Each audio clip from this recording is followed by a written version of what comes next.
PEI y PME, la convivencia como articulador fundamental. Ponencia presentada en el quinto Congreso Iberoamericano de Violencia Escolar, realizado en Santiago de Chile los días 12, 13 y 14 de junio del año 2013.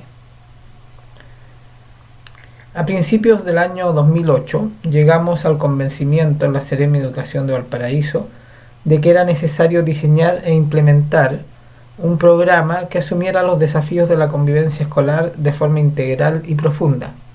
Así surgió el Programa de Convivencia Escolar Democrática, o PCED, concebido a 3 años plazo. El programa se fundó en dos constataciones: que está comprobado que la convivencia tiene un importante impacto en los aprendizajes y no es posible implementar estrategias para mejorar dichos aprendizajes sin incorporar la convivencia como factor esencial para el logro de esas metas. 2. La creciente preocupación de la opinión pública en torno a la convivencia escolar, confundiéndola como violencia escolar. Comenzamos haciendo una extensa y profunda revisión de investigación y de estudios. A partir de ello surgieron nuestros aliados institucionales: la UNESCO, el Laboratorio Latinoamericano de Evaluación Educacional, YESE, de Oreal UNESCO, UNICEF, Fundación Paz Ciudadana, CIDPA, de la región de Valparaíso, entre otros. El PCED se fundó y desplegó en torno a la relectura de los 3 ejes definidos por UNESCO: participación expresada en el fortalecimiento y desarrollo de habilidades de liderazgo de los actores de la escuela, incorporación y desarrollo de una cultura de la diversidad, entendiéndola como las distintas necesidades de aprendizaje, no solo de la educación diferencial o especial, así como de aspectos identitarios y otros. Y tercero, la incorporación y desarrollo de una cultura de la paz, entendiendo por ello la instalación y fortalecimiento de habilidades de comunicación en relación al liderazgo y el liderazgo pedagógico. Aquí tenemos una muestra de la red de organizaciones internacionales y privadas, fundaciones fundamentalmente o ONGs, que trabajaron con nosotros y con las cuales nosotros trabajamos. Para cada una de ellas se indica la línea de trabajo o el ámbito en el cual se desarrolló una colaboración en el contexto de este programa a 3 años plazo. Como decíamos, los ejes sobre los cuales se instaló el programa son 3: la participación, que ya describimos; la cultura de la diversidad, también desarrollado; y la cultura de la paz, del cual hicimos las precisiones ya enunciadas. El programa estaba, como habíamos mencionado, diseñado a 3 años plazo: año 2008, 2009 y 2010. La primera etapa, el año 2008, asumió 3 líneas paralelas de desarrollo, las que, al contrario del abordaje tradicional cuando se va a desarrollar cualquier programa, son sucesivas. En este caso fueron realizadas de forma paralela. Se consideró la realización de jornadas por estamentos escolares con el abordaje de un conjunto de temas atravesados por el eje del liderazgo, el liderazgo pedagógico, aunque también el liderazgo en general. También se consideró un trabajo de relevamiento y fortalecimiento de redes, incluyendo un trabajo con servicios públicos para fortalecer o instalar colaboración en redes en las comunidades escolares, a partir de los objetivos y ámbitos de las distintas entidades y en pro de sus requerimientos. Junto con estas acciones se trabajó con los datos de autodiagnóstico derivados de los planes de mejoramiento educativo CEP y MEDIA. Aquí tenemos un eje en el cual se relevan las 3 grandes líneas derivadas del modelo de UNESCO, que ya hemos mencionado con anterioridad, y 4 módulos, podríamos decir, que se diseñaron para la primera etapa del programa del año 2008. El primer módulo tenía que ver con política y normativa, fundamentalmente dar a conocer lo que existía en ese ámbito respecto a la convivencia escolar, considerando los 3 ejes ya mencionados. Luego, resolución pacífica de conflictos como un ámbito que pudiera responder de forma concreta a esta preocupación que se iba instalando en la sociedad y en las escuelas. Los consejos escolares como un tema implícito, pero también explícito en el sentido de comenzar a trabajar una evaluación de su estado y también una propuesta para relevar su rol y funcionamiento. Y el tema de las redes, como ya lo mencionamos, en un sentido de programa, en el trabajo con los servicios públicos y organismos internacionales, pero también como estrategia y perspectiva de trabajo para la propia escuela, en términos de la necesaria colaboración de ella con otras instituciones en el abordaje de los diversos aspectos de la convivencia escolar. Producto de esta primera etapa del año 2008 y del conjunto de materiales revisados para poder elaborar el programa, se editó un DVD donde se compilaron todos los estudios, todos los artículos y trabajos, los instrumentos recopilados también y los materiales producidos para el propio programa. Este DVD fue entregado a todos los establecimientos que participaron de él y a las instituciones integrantes de la Mesa Intersectorial de Educación, donde se instaló el trabajo del programa de convivencia junto a otras líneas de trabajo también, pero se puso un foco especial en este tema y programa. Este era el diagrama de la Mesa Intersectorial de Educación, los servicios con los cuales se trabajó y las líneas de trabajo que se estableció con cada uno de ellos. El año 2009, que vendría siendo la etapa 2, el programa se alineó fuertemente con el modelo SAGE, el Sistema de Aseguramiento de Calidad y Gestión de la Educación, y su expresión en los planes de mejora de básica y media, básica CEP y media, tal como lo decía su denominación, PM de media, permitiendo identificar en qué líneas se debía avanzar, qué corregir y cómo apoyar el proceso de implementación de los planes en una perspectiva temporal que va del 2009 al 2012. Al colocar este como alineamiento del programa de convivencia, o sea, los planes de mejora, especialmente de básica, surge este nuevo horizonte, ya no hacia el 2010, sino que hacia el 2012, en términos del desarrollo de esos planes, más allá del diseño original del programa al año 2010. Se diseñaron o aprobaron instrumentos específicos, validados por comités de expertos y probados en aplicaciones piloto. Cabe destacar dos: la matriz de indicadores de convivencia de UNESCO, piloto con UNESCO y Universidad de Playa Ancha, y la matriz de certificación de consejos escolares, que fue trabajada con UNICEF y la ONG Asesorías para el Desarrollo. Al finalizar esta etapa ya existían fuertes constataciones de los aciertos y debilidades de 2 años de implementación de la iniciativa. El estado del programa fue resumido por Asesorías para el Desarrollo en el estudio de consejos escolares que realizó el año 2009 a nivel nacional, en el cual nos correspondió una participación principalmente activa, incluso encargándosenos comentar el estudio como única región invitada cuando este fue entregado al Ministerio de Educación por parte de Asesorías para el Desarrollo y UNICEF. En ese estudio literalmente se consignó el siguiente comentario, que sería el resumen de una evaluación externa del programa de convivencia escolar. Literalmente dice: en el caso de la región de Valparaíso, con fondos provenientes de la Unidad de Transversalidad del Ministerio de Educación, el año 2008 se puso en marcha desde la Coordinación Regional de Extraescolar un programa de convivencia escolar democrática, que interviene a través de los distintos actores educativos, apoderados, profesores, estudiantes, directivos.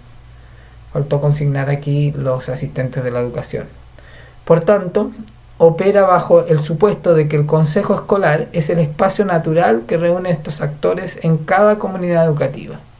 De este modo, convoca a los consejos escolares a jornadas temáticas de convivencia escolar e incluso desarrolla una incipiente iniciativa de certificación de estos organismos. Lo que resulta destacable, agrega este mismo informe, de esta experiencia es que esta constituye, dentro de las acciones observadas en regiones, la única acción continua, vale decir, no aislada ni puntual, sino que se inserta en una política más amplia que tiene objetivos, fases y acciones concretas. Del año 2009, de la etapa del año 2009, vamos a volver atrás, lo que está descrito aquí, debiéramos hacer una precisión respecto al trabajo con los consejos escolares. La estrategia del primer año, de la etapa 1, año 2008, fue trabajar con los actores representados en el consejo escolar, pero no convocando explícitamente al consejo escolar. Se desarrolló jornadas y trabajo por cada estamento, fueron trabajos paralelos con cada estamento. Directivos, profesores, apoderados y alumnos y asistentes de la educación, esencialmente. Porque nos pareció que un primer abordaje debía ser así. En la segunda etapa, año 2009, se trabajó con los consejos escolares, convocándolos como tales, al ya haber un año de participación. Y además de la evaluación del primer año, se hizo una distinción en dos categorías de establecimientos que participaron en esta segunda etapa. La primera categoría correspondía a los que participaron de forma completa y continua, completa en términos de la diversidad de actores y continua en términos de las distintas actividades, acciones o instancias a las que se les convocó, y por lo tanto eran los que estaban más consolidados en esa primera etapa. A ellos se les hizo pasar efectivamente a una segunda etapa de programa. En cambio, se distinguió un segundo grupo que, si bien participó, no fue completa, no vinieron todos los actores, ni fue suficientemente continua, por lo cual se consideró que debía reforzarse de algún modo esa participación inicial para que estuvieran en un nivel apropiado. Y así entonces se delineó dos grupos de trabajo con programas de trabajo similares, pero con ciertas actividades distintas, acorde a cada una de estas dos categorías. Y también se comenzó a evaluar la posibilidad de incorporar, de producir un crecimiento, de ampliar la cobertura en la tercera etapa, que correspondería al año 2010. Llegamos así a la tercera etapa, la del año 2010. Ya van a entender por qué aparece este personaje con un signo de interrogación en esa etapa. Con este elemento abordamos la etapa número 3 hasta el punto en que el programa fue truncado. Por eso el signo de interrogación, ¿no? Como dice allí arriba el texto, con este elemento abordamos la etapa 3 hasta el punto que el programa fue truncado. Desde allí, y mediante un paréntesis temporal relativo, se retoma de forma individual a contar del año 2011.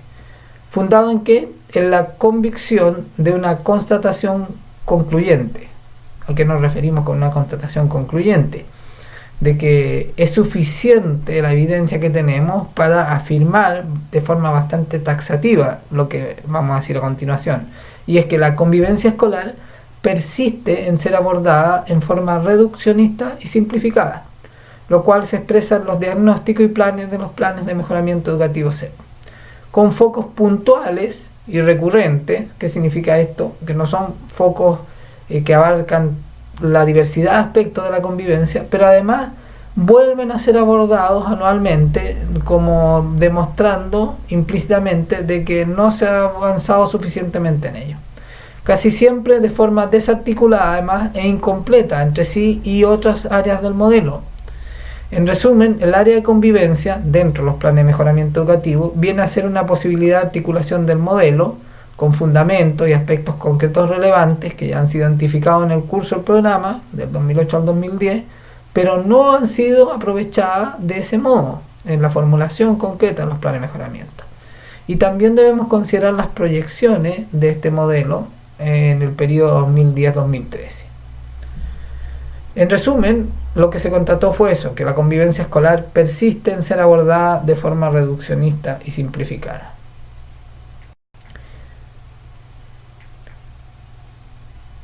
Pero quedó este interrogante, ya que el programa fue truncado en junio del año 2010, ya no continuó como programa.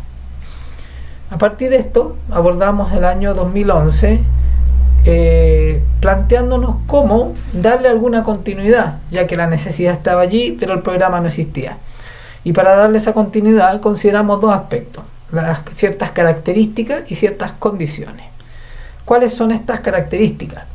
Lo más significativo de esta etapa informal, ya que no es un programa propiamente tal, a partir del año de la segunda mitad del 2010, pero principalmente el 2011, lo más significativo de esta etapa ha sido entrar en un nivel más directo y focalizado de trabajo con las escuelas. Ya no a escala de programa, con un conjunto de escuelas, con una estrategia regional, sino que en la asesoría directa a los establecimientos educacionales. En ella se ha presentado, fortalecido o extendido la perspectiva desarrollada en el origen y cumplimiento de las etapas 1 a 3 del programa. Un aspecto relevante de este trabajo directo es que ya no se trataba de un programa oficial, sino de una perspectiva para efectuar la asesoría técnico-pedagógica con foco en el plan de mejoramiento educativo. Esa es la característica de esta nueva etapa. La condición. A ello se agregó otro factor clave: la decisión de exponer o de presentar en los establecimientos, en el contexto de esta asesoría, en confianza, una visión de la condición actual de ser profesor y de la educación chilena.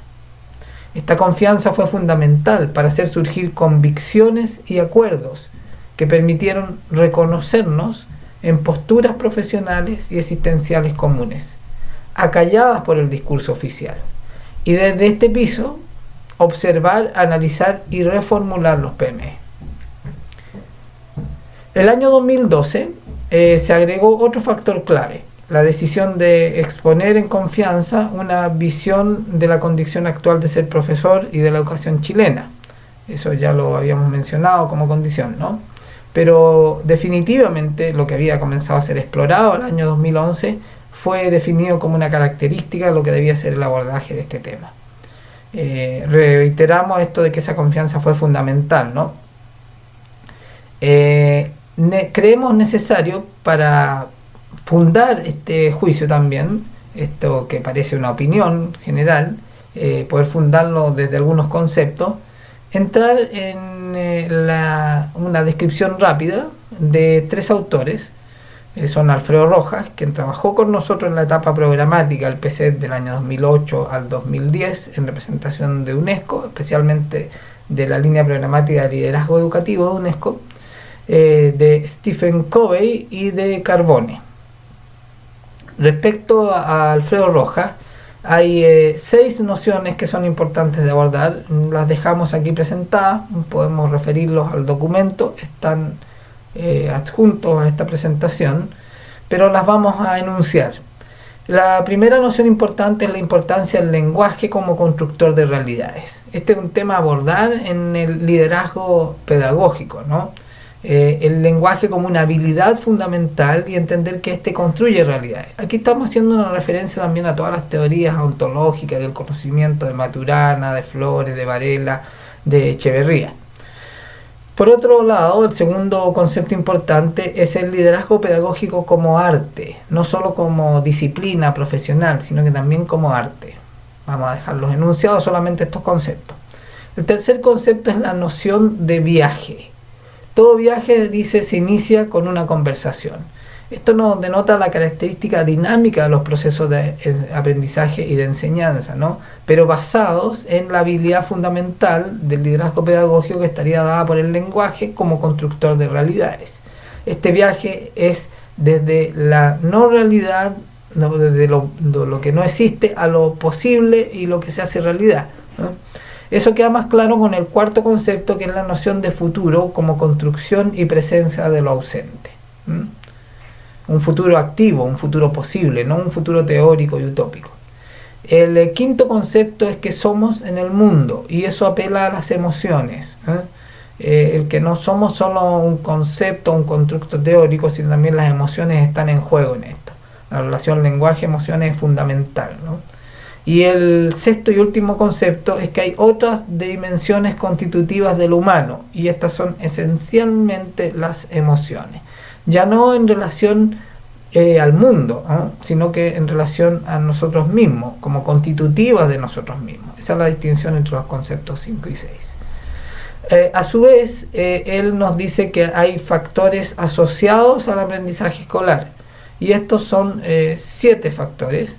La capacidad individual de aprender, y allí hay varios factores involucrados, el mundo como familia y comunidad, hay dos dimensiones allí del mundo, el contexto nacional como sociedad y sistema educativo chileno en este caso, las políticas educativas, en el caso chileno la estandarización, segregación y selectividad, las políticas de personal o de recursos humanos, la organización y gestión de los aprendizajes, que por un lado tiene que ver con el currículum, pero también con las prácticas institucionales, y la capacidad para enseñar, antecedentes personales y competencias pedagógicas. Todos estos elementos deben ser considerados al momento de abordar el liderazgo pedagógico. El segundo autor es un autor sobre liderazgo efectivo, sobre habilidades para el liderazgo efectivo, pero nos pareció interesante mencionarlo porque aborda varios conceptos que son muy coherentes y consistentes con los que trabajamos respecto a Alfredo Rojas.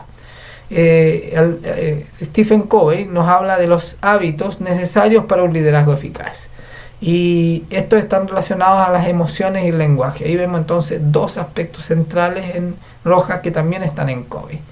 También Covey nos habla de los paradigmas y el poder de un cambio de paradigma, la necesidad de un cambio de paradigma. Este es un tema importante cuando abordamos los desafíos que hoy tiene la institución escolar y por lo tanto las habilidades que debe tener un docente para desempeñarse en esa institución que está siendo demandada a un cambio. El cuarto aspecto que menciona Covey es el lugar de los principios en el liderazgo o los valores. Aquí está, diciéndolo en términos de conceptos escolares del sistema chileno, está todo el dilema del PEI, el Proyecto Educativo Institucional, y su relación con el PME, una relación práctica, aplicada, real, no solo literaria, enunciativa. Y finalmente el liderazgo interrelacional, ya que, y eso diría yo que es lo más importante, porque rompe el concepto de liderazgo como una cualidad individual, personal, que coloca a alguien como líder detrás del cual van todos.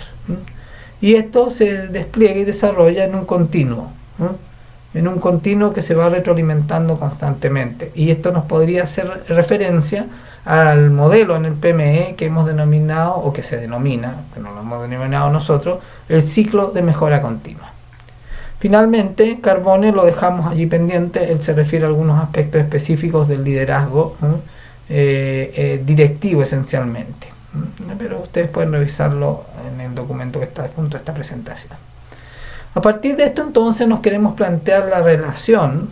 Hemos presentado el sustento, la experiencia de 3 años proyectada después desde un programa a una perspectiva de asesoría que le da sustento, fundamento y contenido al trabajo que hoy queremos llevar a una propuesta de correlación entre el proyecto educativo institucional y el PME desde el área de convivencia como articulador fundamental. Y en realidad lo que podemos afirmar, lo que queremos afirmar, es que esto nos permite dotar de sentido. El PEI nos permite dotar de sentido al PME y a la labor de un establecimiento específico frente a un contexto mayor, estandarizado, dándole una identidad propia, pero realmente esto no se manifiesta de forma concreta en el quehacer escolar, menos en el currículum. Esta sería una síntesis diagnóstica del estado general de los proyectos educativos institucionales. Yo creo que en eso podemos estar de acuerdo respecto a la realidad que conocemos, ¿no? A partir de la propia asesoría que hemos desarrollado. Esto, dice, es una contradicción profunda y compleja. El factor diferenciador por excelencia, el PEI, no pasa de ser una declaración de buenas intenciones. El rol del proyecto educativo institucional en relación al PME es explícito en los propios documentos del Mineduc. De forma metafórica, allí se ilustra su relevancia y rol citando una frase de Nelson Mandela, ¿no? Dice: la visión sin la acción es simplemente sueño. Esto describe muy bien los PME 2008-2012 en general. La acción sin la visión consiste en dejar pasar el tiempo. Nuevamente creo que aparecen muy bien descritos el grueso de los PME desarrollados en esa primera etapa, los 1.0, ¿no? O los de primera generación. Pero al combinar la visión y la acción, PEI y PME, podríamos decir, podréis cambiar el mundo. Esa es la frase de Mandela que citan los textos de PME orientadores para la formulación del PME 2013 del Mineduc. Si releemos la relación PEI-PME a la luz de esta frase, podemos reconocer la realidad de la mayor parte de los PMS. Esto es, acciones anuales sin incorporarse a un proceso de mejora continua ni producir avance en las prácticas institucionales. Además, sin memoria institucional. Por parte del proyecto educativo institucional, en la realidad de la mayor parte de las escuelas es simplemente sueño.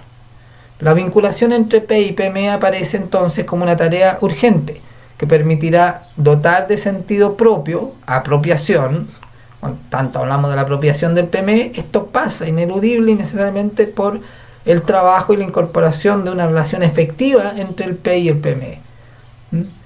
Permitirá, como dice aquí entonces esto, dotar de sentido propio, apropiarse del PME por parte de la escuela. La apropiación no es desde el propio PME, aunque también en una buena elaboración del PME, sino que la apropiación tiene que ver con lo propio, con lo distinto.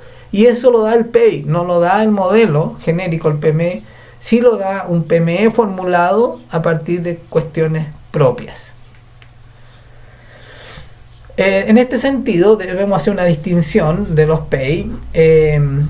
Ya hemos dicho una característica, que es el PEI en general es una tarea pendiente. Claro, está formulado en todas partes, pero al no rematerializarse, aparece este concepto de una tarea pendiente, ¿no? Pero por otro lado también decíamos de que el proyecto educativo institucional nos permite generar la realidad, no solo la noción de la diversidad en la unidad. La unidad la da el sistema educativo nacional y las características genéricas que éste provee para todos, para garantizar un estándar o una equidad y una igualdad de oportunidades para todos los que entran al sistema educativo. Pero también da la posibilidad de diversidad a través del PEI. Esto es una cuestión cultural, hay un sustrato cultural aquí y hay una posibilidad cultural, las dos nociones, ¿no? Desde un previo, un sustrato cultural, pero también un futuro, una posibilidad al construir un proyecto educativo. Y respecto al propio PEI, podemos distinguirlo en dos grandes categorías. Los específicos, entendiendo que el PEI es la posibilidad de diferenciar dentro de la unidad.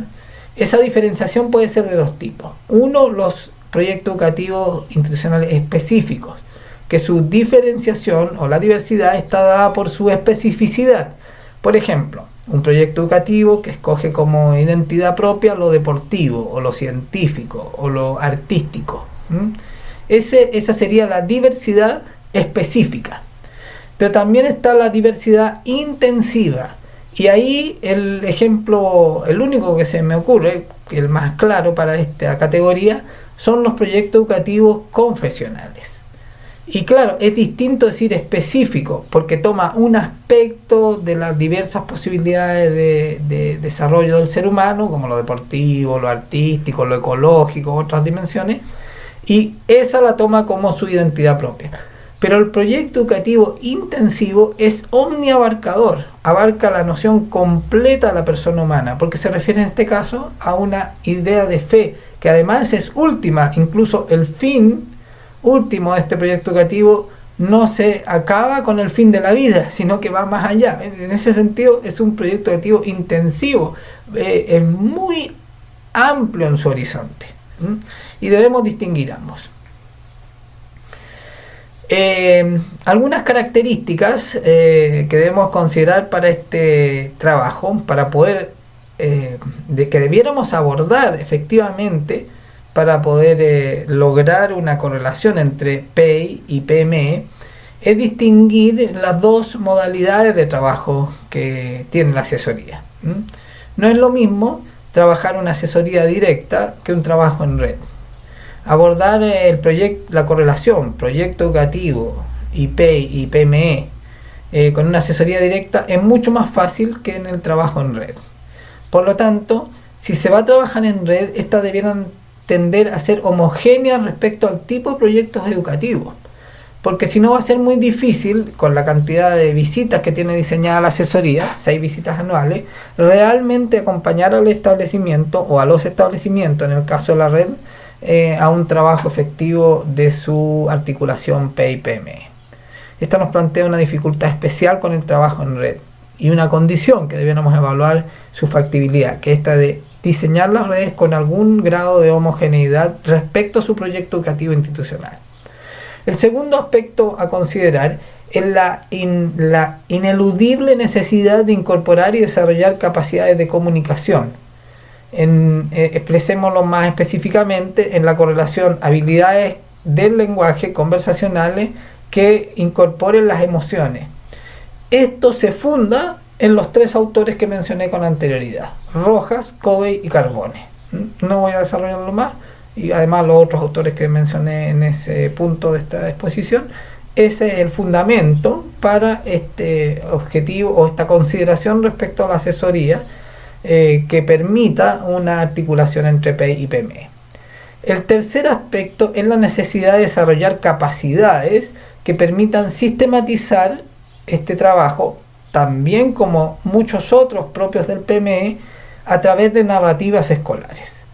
¿A qué se refiere este punto? A que tradicionalmente hablamos de buenas prácticas, y cuando nos reunimos, nos juntamos para compartir esas buenas prácticas, en realidad son solo buenas noticias. O sea, nos contamos cosas que han sido agradables, gratas, que nos alegran, que salieron bien.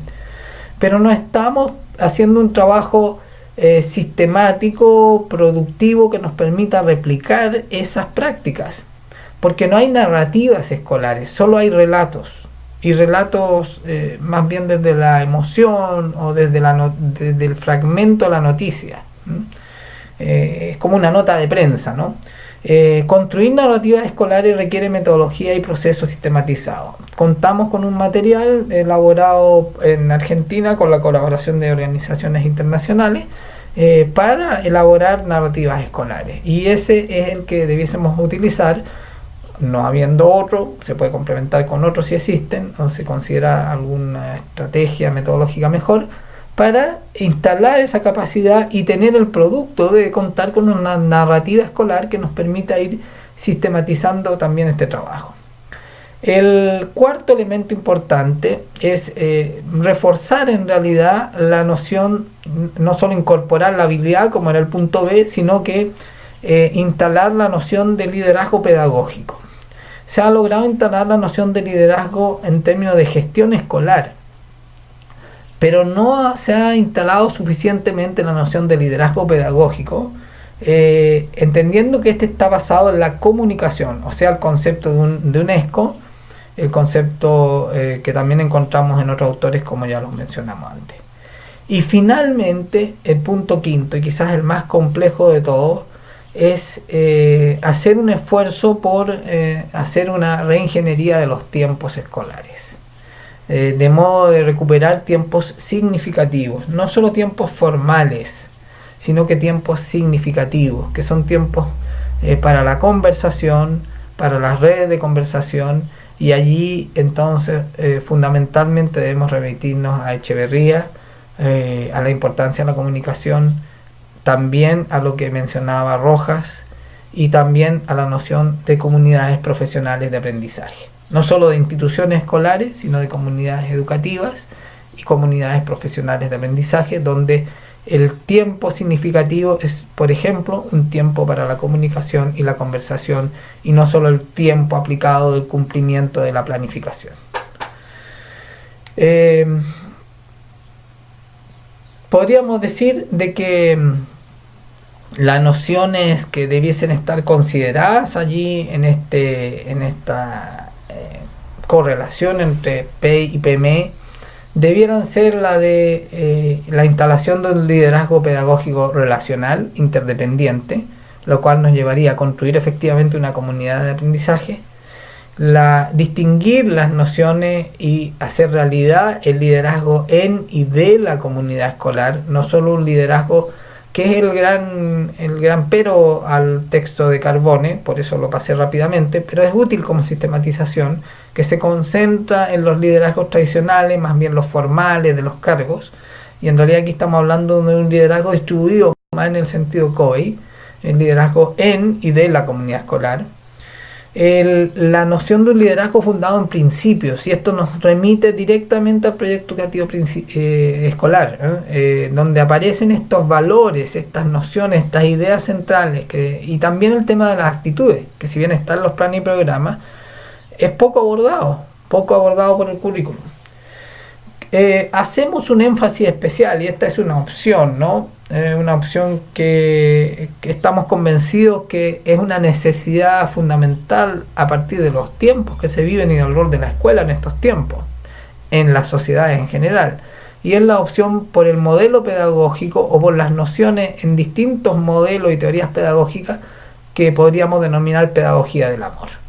El rol del amor por el otro, ¿no? Es difícil mencionar esto en la complejidad de estos tiempos, con tantos problemas de abuso sexual, de pederastia y otros casos, ¿no? Donde más bien la tendencia es al cuidado, a la precaución extrema, a la dificultad de la relación con el otro por la sospecha, por la inseguridad, por el riesgo, ¿no? Esta es una apuesta difícil, pero una apuesta fundamental.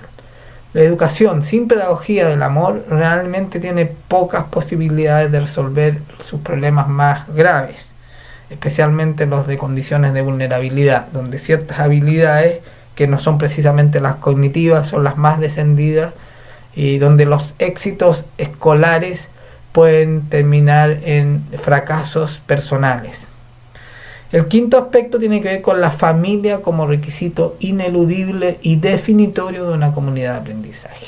Y esta es quizás la tarea más pendiente del sistema educativo chileno.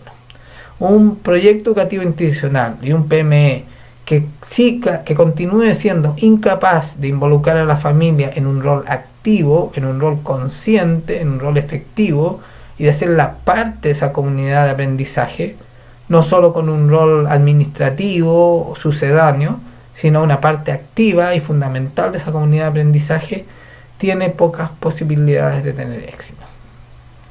O se dificulta más la fórmula del éxito, de los resultados, del logro de esos resultados. Y la sexta característica es la necesidad de un trabajo curricular, donde el proyecto educativo institucional entre o permee el currículo asignaturista. ¿Dónde? ¿Dónde es posible eso? Obviamente no en los contenidos, es muy difícil en los contenidos, aunque hay aspectos en los cuales se puede trabajar, pero esa es una tarea más extensa y ardua que abordar la entrada o el permear el currículum desde el PEI si lo trabajamos con foco en las habilidades. Porque las habilidades y también las actitudes son las que se acercan mucho más a las características del proyecto educativo. Y esa es también una tarea pendiente. Finalmente, ya para ir terminando, podríamos decir de que el desafío aquí y la oportunidad que nos plantea la correlación proyecto educativo institucional y PME tiene que ver con transformar la condición de la escuela demandada y presionada por unos estándares. Aquí está graficada por esta caricatura de Frato, Francesco Tonucci, este profesor, este académico universitario italiano dedicado a los temas de educación y de aprendizaje, que tiene una mirada muy crítica sobre los sistemas escolares.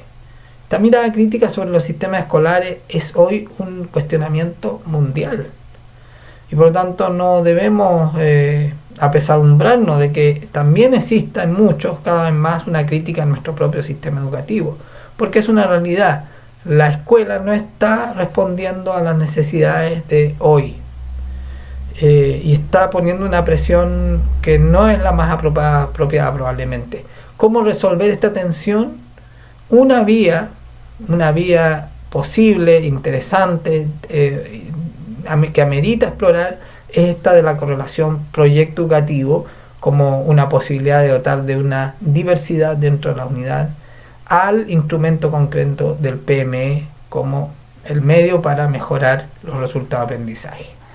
Para ir a un aspecto específico concreto, no tenemos tiempo ni es la idea tampoco abordar más en esta presentación. Una de las prácticas definidas en el modelo del PME, especialmente en el área de procesos, en el área de convivencia escolar, la práctica número 1 en la dimensión de formación, dice el establecimiento traduce los lineamientos formativos estipulados en el proyecto educativo institucional en estrategias concretas para alcanzar su logro. Esto es, prácticas pedagógicas transversales, programas de orientación, actividades de encuentro, talleres extraprogramáticos, programas de formación docente, alianza familia-escuela, entre otros. Como podemos ver, aquí se enuncia explícitamente la correlación proyecto educativo y PME, pero creemos que los ejemplos que se mencionan son colaterales y no impactan la genética de la escuela, que es lo curricular, y no impactan también la otra genética de la escuela, que son los sentidos de los roles de sus actores, especialmente el sentido del liderazgo pedagógico y de la función pedagógica. Por eso debiéramos tomar esta práctica y extenderla más aún para lograr una correlación productiva, efectiva y más potente, más poderosa entre proyecto educativo institucional y PME. Bueno, con esto terminamos la presentación. Hay una serie de elementos concretos con los cuales abordar también esto que hemos fundado. Hemos enunciado varios aspectos concretos aquí, no los hemos desplegado porque no era la idea, pero podemos ver de que la correlación